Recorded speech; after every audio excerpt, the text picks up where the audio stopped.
Welcome students. আজকের ক্লাসে আমরা মিওসিস আর অজনজননের পদ্ধতি সম্পর্কে জানবো।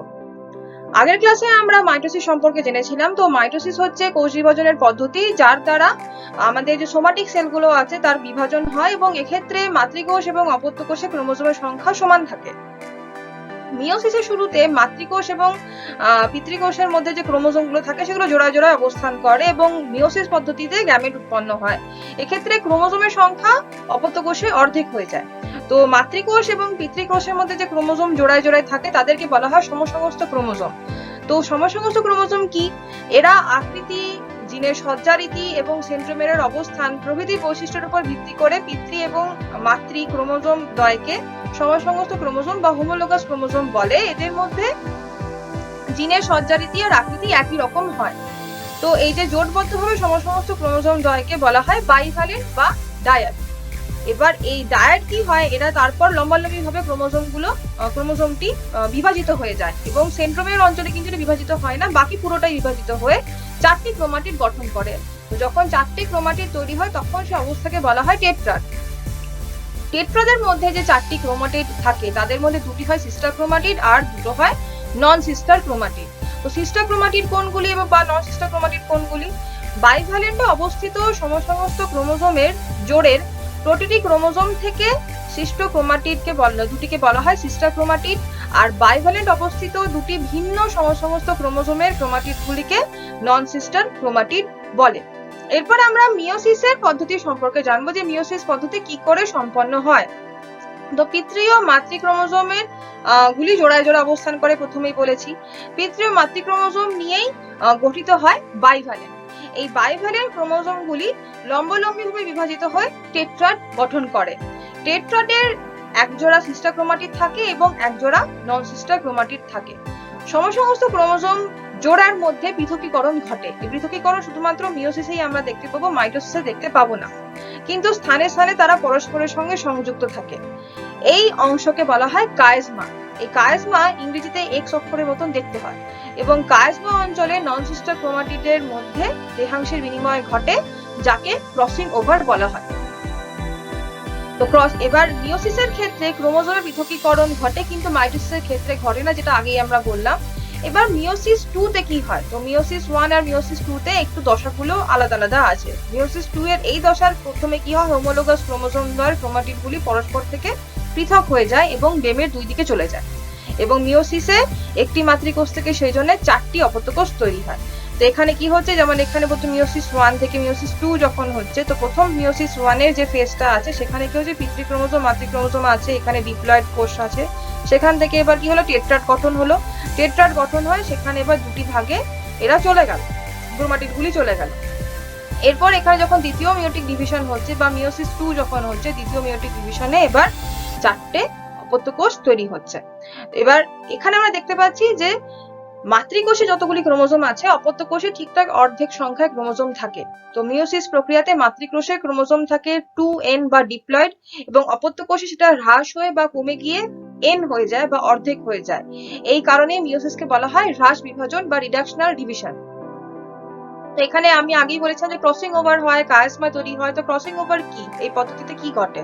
তো সমসংস্থ ক্রোমোজোমের যে নন সিস্টার ক্রোমাটিড দ্বয়ের মধ্যে খন্ডাংশের যে বিনিময় হয় তাকে বলা হচ্ছে ক্রসিং ওভার। ক্রসিং ওভার পদ্ধতিতে ক্রোমোজোমের মধ্যে জেনেটিক পদার্থের বিনিময় হয়। এর ফলে যে গ্যামেট তৈরি হয়, সেই গ্যামেটের মধ্যে নতুন জিনের বা নতুন বৈশিষ্ট্যের প্রকাশ ঘটে। এই পদ্ধতিটি এখানে খুব ভালো করে বোঝানো হয়েছে। যেমন এগুলো হচ্ছে দুটি হোমোলোগাস ক্রোমোজোম, এবার এইগুলি হচ্ছে নন সিস্টার ক্রোমাটিড। তো নন সিস্টার ক্রোমাটিডের মধ্যে এখানে হচ্ছে ক্রসিং ওভার, এবার কায়েজমা তৈরি হচ্ছে। কায়েজমাটা বলেছিলাম যে ইংলিশের এক্স অক্ষরের মতন দেখতে হয়। তো এই কায়েজমাতে কি হচ্ছে, জেনেটিক এক্সচেঞ্জ হচ্ছে বা জেনেটিক যে মেটেরিয়াল আছে তার এক্সচেঞ্জ করছে। দিয়ে এখানে কি হলো, নন সিস্টার ক্রোমাটিড গুলির মধ্যে পরস্পরের মধ্যে আদান প্রদান হলো এবং এর জন্য একটি রিকম্বিনেন্ট ক্রোমাটিড তৈরি হলো। তো প্রসেসটা কি করে হয়, তো দুটি সমসংস্থ ক্রোমোজোম জোট বাঁধে, এই যে জোট বাঁধলো এখানে, এবং মানে বাইভ্যালেন্ট প্রথমে গঠন হয়। এই পদ্ধতিতে তারপর সাইনাপসিস বলে। এবার সাইনাপসিসে কি হচ্ছে, বাইভ্যালেন্টের প্রত্যেকটি ক্রোমোজোমের দুটি করে ক্রোমাটিড তৈরি হয়, আমরা জানি। এর ফলে টেট্রাড গঠন হচ্ছে। টেট্রাডের যে নন সিস্টার ক্রোমাটিড গুলি ছিল তাদের মধ্যে ডিএনএ এর খন্ডাংশের বিনিময় ঘটছে। এই ঘটনাকে বলা হচ্ছে ক্রসিং ওভার। আর ডিএনএ যেখানে ক্রসিং ওভার হচ্ছে সেখানে এক্স আকৃতি মতন একটি গঠন তৈরি হয় যাকে বলা হচ্ছে কায়েসমা। তো এইভাবে ক্রসিং ওভার পদ্ধতিটি ঘটে থাকে মিওসিসের সময়। এরপর আমরা জানবো যে মিওসিসের কি তাৎপর্য বা কি ইম্পর্টেন্স, মিওসিসের কি প্রয়োজন। তো প্রথম হচ্ছে প্রজাতির ক্রোমোজোমের সংখ্যা ধ্রুবক রাখা। মিওসিসে কি হচ্ছে, মিওসিসের দ্বারা গ্যামেট তৈরি হচ্ছে।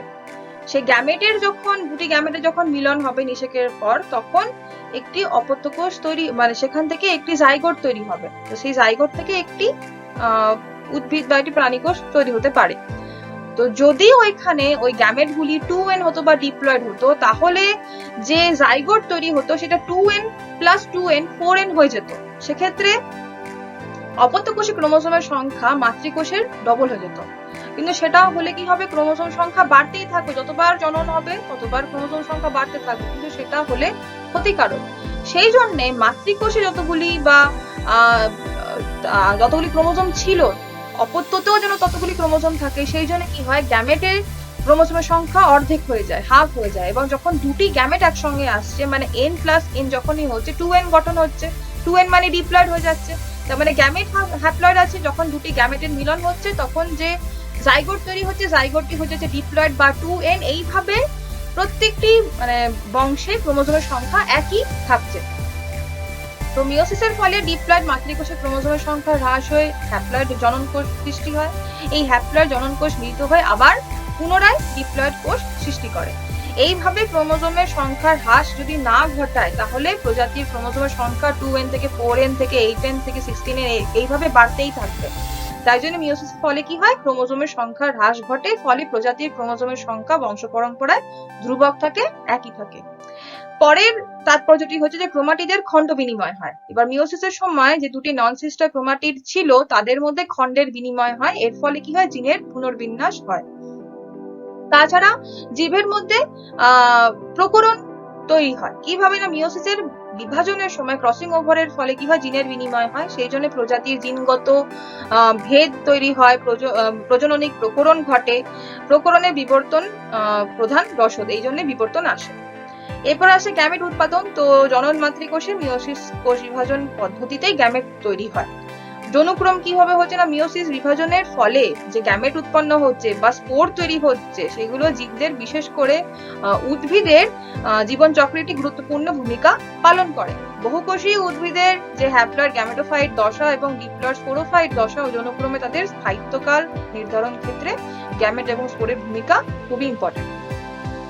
এর ফলে আমরা কি জানতে পারছি, যে যৌন জননকারী জীবদের ক্ষেত্রে শ্রেণীবদ্ধতা, জিনগত প্রকরণ এবং বিবর্তনের জন্য মিওসিস দরকার। তো মাইটোসিসের কি গুরুত্বপূর্ণ, মিওসিসের গুরুত্ব আমরা জানলাম। তো মাইটোসিস কেন গুরুত্বপূর্ণ? তো মাইটোসিসের অনেকগুলি গুরুত্ব আছে। প্রথমটাই হচ্ছে বৃদ্ধি বা গ্রোথ করা। মাইটোসিসে যে কোষ বিভাজন হয় তার জন্য কোষের সংখ্যা বৃদ্ধি পায়, এর ফলে জীবদেহের বৃদ্ধি ঘটে। তারপর হচ্ছে কোষের প্রতিস্থাপন এবং ক্ষয় পূরণ বা সেল রিপেয়ার এবং রিপ্লেসমেন্ট। তো জীবদেহের অনেক সময় আঘাতপ্রাপ্ত হয়, যে আঘাতপ্রাপ্ত স্থানে যদি কেটে যায় বা ছিঁড়ে যায়, সেখানে মাইটোসিস পদ্ধতিতে কোষ বিভাজনের ফলে জীর্ণ স্থানে নতুন কোষ তৈরি হয়, নতুন কোষ দিয়ে প্রতিস্থাপন ঘটে। এর ফলে জীবদেহের ক্ষয়পূরণ হয়, যেমন ক্ষয়প্রাপ্ত ত্বক পুনরায় আবার নতুন যেখানে হয় সেখানে আবার নতুন ত্বক সৃষ্টি হয়। এছাড়া আছে পুনরুৎপাদন। তো অনেক প্রাণীদের ক্ষেত্রে আমরা পুনরুৎপাদন দেখে থাকি, আমাদেরও লিভারে পুনরুৎপাদন হয়। তো প্রাণীদের কোনো অংশের পুনরুৎপাদন ঘটে মাইটোসিস কোষ বিভাজনের ফলে। যেমন কোথায় কোথায় হয় না, যেমন কবচের শ্রেণী, মানে যেগুলো ক্রাস্টেসিয়া প্রাণীদের পা, তারপর তারা মাছের বাহু, টিকটিকির লেজ যখন খসে পড়ে যায়, তখন তাদের সেই দেহকে ফিরিয়ে পাওয়ার জন্য পুনরুৎপাদন ঘটে, এবং এর থেকে কি হয়, মাইটোসিসের পদ্ধতিতে কোষের সংখ্যা বৃদ্ধি হয় এবং সেই অঙ্গ তৈরি হয়ে যায়। এবার তাছাড়া যে প্রজনন, তো অযৌন জননের ক্ষেত্রে মাইটোসিস পদ্ধতিতে কোষ বিভাজন হয়। এককোষী জীবরা মাইটোসিস কোষ বিভাজনের মাধ্যমে অযৌন জনন প্রক্রিয়া বংশ বিস্তার করে থাকে। এই ছিল মাইটোসিসের তাৎপর্য। এরপর আমরা মাইটোসিস আর মিওসিসের কিছু পার্থক্য জেনে নেব। কয়েকটি আগেই বলেছি, কিন্তু এখানে সারিবদ্ধভাবে দেওয়া আছে। প্রথম পার্থক্য হলো যে মাইটোসিসে কোষ বিভাজন জীবদেহের দেহকোষে, বিশেষ করে বর্ধনশীল অঞ্চলে ঘটে, এবং মিওসিস জীবদেহের জনন মাতৃকোষে ঘটে। মাইটোসিস কোষ বিভাজনে মাতৃকোষ এবং অপত্য কোষে ক্রোমোজোম সংখ্যা একই থাকে, এর কারণে মাইটোসিসকে সমবিভাজন বলা হয়। আর মিওসিসে মাতৃকোষে ক্রোমোজোম সংখ্যা অপত্য কোষে অর্ধেক হয়ে যায়, এই জন্য মিওসিসকে হ্রাস বিভাজন বলা হয়। মাইটোসিস কোষ বিভাজনে একটি মাতৃকোষ থেকে দুটি অপত্য কোষ তৈরি হয়, আর মিওসিস কোষ বিভাজনে একটি মাতৃকোষ থেকে চারটি অপত্য কোষ তৈরি হয়। এই ছিল মাইটোসিস আর মিওসিসের মধ্যে পার্থক্য। এরপর আমরা জনন পদ্ধতি সম্পর্কে জানবো। তো মাইটোসিস হোক বা মিওসিস হোক, দুটো পদ্ধতিতেই বংশ বিস্তার করে থাকতে পারে কোনো জীব। যেমন মাইটোসিসে অযৌন জনন হয়, মিওসিস দ্বারা যৌন জনন হয়ে থাকে। তো জননের মানে কি? জননের অর্থ হচ্ছে বংশ বিস্তার করা, এবং জনন জীবের একটি মুখ্য বৈশিষ্ট্য। পুষ্টি, শ্বসন, রেচনের মতন জননও খুবই অনস্বীকার্য। জনন ছাড়া বংশ বিস্তার করতে পারবে না কোনো জীব। আবার কোনো জীবন ধারণের জন্য জনন প্রয়োজন। তো কিছু প্রজাতির মধ্যে আমরা দেখি যৌন জনন পদ্ধতি হয়, কিছু প্রজাতির মধ্যে দেখি আমরা যৌন জনন পদ্ধতিতে তারা বংশ বিস্তার করে। তাহলে জননের সংজ্ঞা কি? তো যে জৈবিক পদ্ধতিতে জীব নিজ সত্তা ও আকৃতি বিশিষ্ট অপত্য জীব সৃষ্টি করতে পারে এবং তার সংখ্যা বৃদ্ধির দ্বারা নিজস্ব বংশধারাকে অক্ষুণ্ণ রাখে, তাকেই জনন বা রিপ্রোডাকশন বলে। এর গুরুত্ব কি? এর গুরুত্ব হচ্ছে নিজের অস্তিত্ব বজায় রাখা। জীব জগতে জনন পদ্ধতিতেই কোনো জীব তার বংশধর উৎপত্তির মাধ্যমে নিজের অস্তিত্ব বজায় রাখে। তারপর যে সংখ্যা বৃদ্ধি করা, তো জননের মাধ্যমে জীবের পপুলেশন বা সেই প্রজাতির সংখ্যা বৃদ্ধি হয়। এরপর হচ্ছে ধারাবাহিকতা বজায় রাখা, মানে জননের মাধ্যমেই জীব তার বংশানুক্রমিক ধারাকে বাঁচিয়ে রাখে। তাছাড়া হচ্ছে জীব জগতে ভারসাম্য নিয়ন্ত্রণ করা। জননের ফলে জীবের মৃত্যুজনিত সংখ্যা যে হ্রাস হচ্ছে সেটা পূরণ করে। এর ফলে পৃথিবীতে জীব জগতের ভারসাম্য নিয়ন্ত্রিত ভাবে থাকে বা বজায় থাকে। তো জনন দুটো পদ্ধতিতে হয়, অযৌন জনন এবং যৌন জনন। অযৌন জননকে বলা হয় অ্যাসেক্সুয়াল রিপ্রোডাকশন, যৌন জননকে বলা হয় সেক্সুয়াল রিপ্রোডাকশন। অযৌন জনন পদ্ধতিতে একটি জীব অসংখ্য অপত্য জীব তৈরি করতে পারে। অ্যামিবার অযৌন জনন হয় দ্বিবিভাজন দিয়ে, প্লাজমোডিয়ামের ক্ষেত্রে অযৌন জনন হয় বহু বিভাজন দিয়ে। তো অযৌন জননের অনেকগুলি পদ্ধতি আছে। আবার মিউকর রেণুর সাহায্যে অযৌন জনন করে থাকে। মস আর ফার্নরাও অযৌন জননে রেণুর সাহায্যেই করে থাকে। এরকম বিভিন্ন ভাবে অযৌন জনন ঘটে থাকে। আর যৌন জনন কি হচ্ছে না, যৌন জনন পদ্ধতিতে দুটি জীব প্রয়োজন হয়। তো দুটি জীব, প্রধানত একটি পুরুষ এবং একটি স্ত্রী, পরস্পরের মিলন ঘটে, তাদের যে গ্যামেট তৈরি হয় সেই গ্যামেটের মিলন ঘটে, সেখান থেকে একটি জাইগোট তৈরি হয় নিষেকের পর, এবং সেই জাইগোট থেকে একটি নতুন অপত্য জীবের সৃষ্টি হয়। স্পাইরোগাইডা প্যারামিসিয়ামের সংশ্লেষ পদ্ধতিতেও যৌন জনন সম্পন্ন করে, এবং উন্নত প্রাণীদের গ্যামেটের মিলন ঘটিয়ে নিষেক প্রক্রিয়ার মাধ্যমে যৌন জনন সম্পন্ন হয়। যৌন জনন আমরা মাছ, ব্যাঙ, পক্ষী, স্তন্যপায়ী প্রাণীদের মধ্যে দেখে থাকি। তাহলে অযৌন জনন আর যৌন জননের মধ্যে কি কি পার্থক্য আছে একবার দেখে নেবো। অযৌন জনন জনিত্রী জীবের সংখ্যা একটি থাকে, যৌন জননে জনিত্রী জীব সংখ্যা দুটি থাকে। অযৌন জননে গ্যামেট তৈরি হয় না, যৌন জননে গ্যামেট তৈরি হয়। অযৌন জননের এইখানে যে জননে কেবলমাত্র মাইটোসিস কোষ বিভাজন দিয়ে হয়, যৌন জননে মিওসিস কোষ বিভাজন দিয়ে গ্যামেট তৈরি হয়। অযৌন জননে অপত্য জীব জিনগতভাবে জনিত্রী জীবের অনুরূপ হয়, যৌন জননে অপত্য জীব জিনগতভাবে জনিত্রী জীবের অপেক্ষা ভিন্ন প্রকৃতির হয়। এরপর আমরা দেখে নেব যে অযৌন জননের কি কি পদ্ধতি থাকে। তো প্রথমে জানবো সংজ্ঞা কি। অযৌন জনন একটি জনন প্রক্রিয়া যেখানে গ্যামেট উৎপাদন ছাড়াই জনিত্রী জীবের দেহকোষ বিভাজিত হয় অথবা রেণু তৈরির মাধ্যমে অপত্য জীব সৃষ্টি করে থাকে। অযৌন জননের অনেকগুলি প্রকার হয়, যেমন হচ্ছে প্রথম হচ্ছে বিভাজন আছে, তারপর পুনরুৎপাদন, অনেকগুলো ভাগ আছে, তারপর খণ্ডীভবন আছে, তারপর অনেকগুলো ভাগ হলো, সেগুলো আমরা একটু একটু করে জানবো। প্রথমটা জানি বিভাজন সম্পর্কে। বিভাজনকে বলা হয় ফিশন। বিভাজন মানে বাইনারি ফিশনও হতে পারে, মানে যেখানে দ্বিবিভাজন পদ্ধতি, আবার বহু বিভাজন বা মাল্টিপল ফিশনও হতে পারে। প্রথমটা আমরা জানবো যে অ্যামিবার ক্ষেত্রে কি হয়। অ্যামিবার ক্ষেত্রে দ্বিবিভাজন হয়। তো ইউগ্লিনা, অ্যামিবা, প্লাজমোডিয়াম এই সমস্ত প্রাণীদের বিভাজন প্রক্রিয়ায় বংশ বিস্তার করে এবং এদের ক্ষেত্রে দ্বিবিভাজন হয়, মানে অ্যামিবার ক্ষেত্রে দ্বিবিভাজন হয়। কি করে হচ্ছে, যেমন এখানে দেওয়া আছে যে এটি একটি অ্যামিবার, যখন দ্বিবিভাজন হচ্ছে তখন সেখান থেকে দুটি অপত্য কোষ তৈরি হচ্ছে। তো দ্বিবিভাজন প্রক্রিয়া কি হয়, এই প্রক্রিয়ায় অ্যামিবার নিউক্লিয়াসটা প্রথমে বিভাজিত হয়ে যায়। আমরা দেখতে পাচ্ছি যে নিউক্লিয়াসটি আগে ডাম্বেল আকৃতির হয়ে যায়, বিভাজিত হয়, তারপর সাইটোপ্লাজমটি বিভাজিত হয়, দিয়ে দুটি অপত্য কোষ গঠন হয়। বহু বিভাজন পদ্ধতিতে কি হয়, এটি প্লাজমোডিয়ামের ক্ষেত্রে দেখতে পাই। তো প্লাজমোডিয়ামের সাইজন দশায় বহু বিভাজন দেখা যায়। সাইজন্টের নিউক্লিয়াসটা বারবার বিভাজিত হয়ে অসংখ্য মেরোজয়েড গঠন করে। এই যে অসংখ্য নিউক্লিয়াস তৈরি হচ্ছে এটাকে অসংখ্য মেরোজয়েড বলা হচ্ছে, এবং এই প্রক্রিয়াকে সাইজোগনি বলে। এই যে মেরোজয়েডগুলি তৈরি হয়েছিল, মেরোজয়েডগুলি তারপর সাইজম থেকে মুক্ত হয়ে অনেকগুলি ছোট ছোট প্লাজমোডিয়াম তৈরি করে, যেটাকে বলা হচ্ছে বহু বিভাজন। কারণ এই পদ্ধতিতে একটি জনিত্রী কোষ থেকে অনেকগুলি অপত্য কোষ তৈরি হয়। এছাড়া ফিশন ছাড়া আরেকটি অজনজননের পদ্ধতি হচ্ছে কোরকোদ্গম বা বাডিং। এটি ইস্ট এবং হাইড্রার মধ্যে আমরা দেখতে পাই। ইস্টের কোরকোদ্গম কি করে হয়? ইস্ট হচ্ছে একটি এককোষী ছত্রাক। এই হচ্ছে ইস্টের চিত্র। তো ইস্ট হচ্ছে একটি এককোষী ছত্রাক। ইস্টের অসমান বিভাজনের ফলে একটি ছোট্ট কোরক বা বার্ড তৈরি হয়। তো কোরকটি মাতৃদেহর সঙ্গে লেগে থাকে, সংলগ্ন থাকে। এরপরে এটি মাতৃদেহ থেকে যদি বিচ্ছিন্ন হয়ে যায় তখন এটি অপত্য ইস্ট গঠন করতে পারে। মানে এই বার্ড থেকে বা কোরক থেকে একটি অপত্য ইস্ট তৈরি হতে পারবে। কখনো কখনো ইস্টের কোরকটি বারবার বিভাজিত হয়ে টরুলা তৈরি করে এবং ইস্টের এইরকম দশাকে বলা হয় টরুলা দশা। এরপর জানবো যে হাইড্রাতে কি করে কোরকোদ্গম হয়। হাইড্রার দেহের বাইরে এরকম কোরক সৃষ্টি হয়, এটা হচ্ছে হাইড্রার বার্ড বা কোরক। তো কোরকটি বৃদ্ধি হলে কোরকের একটি মুখছিদ্র তৈরি হয় এবং তাকে বেষ্টন করে কিছু কোষিকা তৈরি হয়। যেমন একটি ম্যাচিওর হাইড্রার মধ্যে যেরকম আকার বা গঠন আমরা দেখতে পাই, একটি বার্ডের মধ্যে বা কোরকের মধ্যে আমরা সেরকমই আকার আকৃতি দেখতে পাই। এরপর এই কোরকটি মাতৃদেহ থেকে বিচ্ছিন্ন হয়ে একটি অপত্য হাইড্রা তৈরি করতে পারে।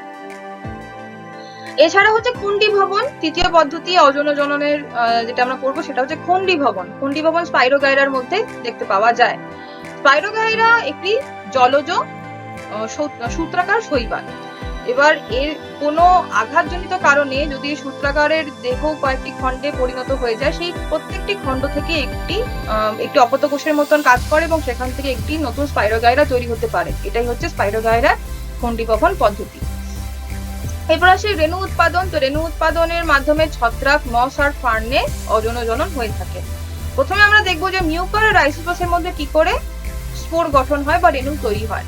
তো মিউকার বা রাইজোপাসের মধ্যে যে স্পোরাঞ্জিও রেণুর সাহায্যে অজনজনন সম্পন্ন হয়ে থাকে।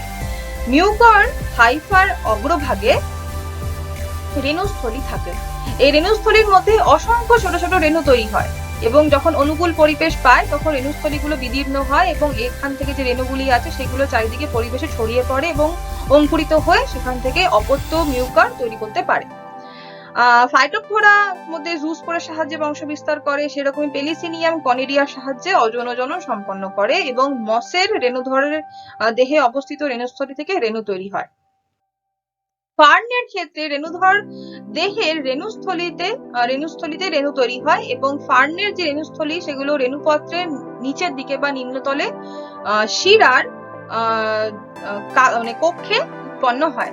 এই রেণুস্থলী গুচ্ছকে বলা হয় সোরাস। আর রেণুস্থলী বিদীর্ণ যখন হয় তখন রেণুগুলো মুক্ত হয়ে যায় এবং রেণুগুলি অঙ্কুরিত হয়ে সেখান থেকে লিঙ্গধর যৌন তৈরি হয়।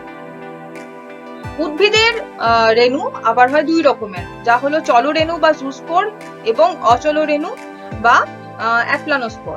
তো ফাইটোপথোরাতে জুস্পোর এবং মিউকারে অ্যাপ্লানোস্পোর দেখতে পাওয়া যায়। এছাড়া পরের পদ্ধতিটি হচ্ছে এবং শেষ পদ্ধতি যেটা অজনজননে আমরা দেখতে পাই সেটা হচ্ছে পুনরুৎপাদন বা রিজেনারেশন। এটি প্ল্যানেরিয়ার ক্ষেত্রে আমরা দেখতে পাই। তো প্ল্যানেরিয়ার ক্ষেত্রে কি করে পুনরুৎপাদন হচ্ছে না, এই জীব দেহের কোনো কাটা অংশ থেকে একটি অপত্য জীব সৃষ্টি হতে পারে। যেমন আমরা ফ্র্যাগমেন্টেশন দেখেছিলাম খণ্ডীভবন, সেটি স্পাইরোগাইরাতে ছিল, সেরকমই প্ল্যানেরিয়াতে পুনরুৎপাদন হয়। তো প্ল্যানেরিয়া জীবের যদি কোনো কাটা অংশ থাকে সেখান থেকে একটি অপত্য জীব সৃষ্টি হতে পারে পুনরুৎপাদনের মাধ্যমে। তো প্ল্যানেরিয়ার দেহটি কতগুলি খণ্ডে বিভক্ত হওয়ার পর সেখানে প্রত্যেকটি খণ্ড থেকে যে যতগুলি খণ্ড তৈরি হয়েছে প্রত্যেকটি খণ্ড থেকে একটি অপত্য প্ল্যানেরিয়া তৈরি হতে পারে। এইভাবে প্ল্যানেরিয়ার পুনরুৎপাদন হয়ে থাকে। এবং প্ল্যানেরিয়া ছাড়াও স্পঞ্জ, হাইড্রা, কেঁচো ইত্যাদি প্রাণীদের ক্ষেত্রে পুনরুৎপাদন ঘটে এবং এইভাবে তারা অজনজনন সম্পন্ন করে থাকে। তো এই ছিল বিভিন্ন অজনজননের পদ্ধতি। আর তার আগে আমরা জানলাম যে মিওসিস কি করে ঘটে, মিওসিস 1 এবং মিওসিস 2 তে কি হয়, ক্রসিং ওভার কি, কায়েসমা কি। তো মিওসিস 2 থেকে প্রশ্ন আসতে পারে, সেখানে ছবি আঁকতে হবে, কায়েসমার ছবি আসতে পারে এবং মিওসিসের যে বিভিন্ন ধাপগুলি আছে সেই ধাপগুলি থেকে প্রশ্ন আসতে পারে। মাইটোসিস মিওসিসের পার্থক্য থেকে প্রশ্ন আসতে পারে এবং অজনজনন এবং যৌনজননের পার্থক্য থেকেও প্রশ্ন আসতে পারে। তো এই টপিকগুলো ভালো করে তোমরা পড়বে এবং যদি আজকের এই টপিকগুলো তোমাদের মানে বুঝতে সুবিধা হয়ে থাকে তাহলে অবশ্যই চ্যানেলটিকে লাইক, শেয়ার আর সাবস্ক্রাইব করবে। আর পাশের বেল আইকনটি প্রেস করে দেবে যাতে আগামী সমস্ত লেকচার ভিডিও নোটিফিকেশন তোমরা পেয়ে যাও। আজকের মতন এতখানি, সবাই ভালো করে পড়াশোনা করো। ধন্যবাদ।